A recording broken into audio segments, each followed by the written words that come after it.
नमस्कार दोस्तों। आज बात करेंगे तिब्बत और ब्रिटिश संबंध के बारे में।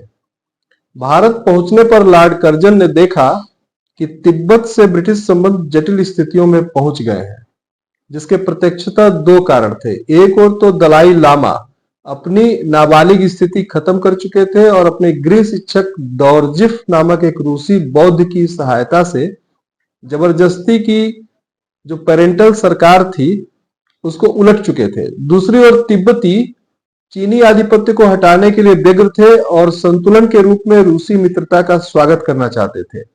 दौरजिफ 1898, 1900 और 1901 में तिब्बती दूत मंडलों का नेता बनकर रूस गया।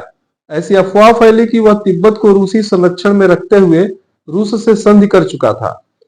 रूसियों ने सरकारी तौर पर इस अफवाह का खंडन किया और ब्रिटिश राजदूत को आश्वासन दिया कि इन दूत मंडलों का उद्देश्य धार्मिक था, किंतु इनसे रूसी मंसूबों के संबंध में इंग्लैंड की आशंकाएं दूर नहीं हो सकी। वस्तुतः तिब्बत में ब्रिटिश नीति मध्य एशिया में इंग्लैंड और रूस के बीच बहुत दिनों से चली आ रही प्रतिस्पर्धा का एक पहलू मात्र थी। इस परिस्थिति का सामना करने के लिए लॉर्ड कर्जन ने 1903 में ब्रिटिश सरकार को प्रस्ताव किया कि सशस्त्र रक्षक दल के साथ तिब्बत में एक मिशन भेजा जाए, जिसे बहुत हिचकिचाहट के साथ गृह सरकार ने स्वीकार किया।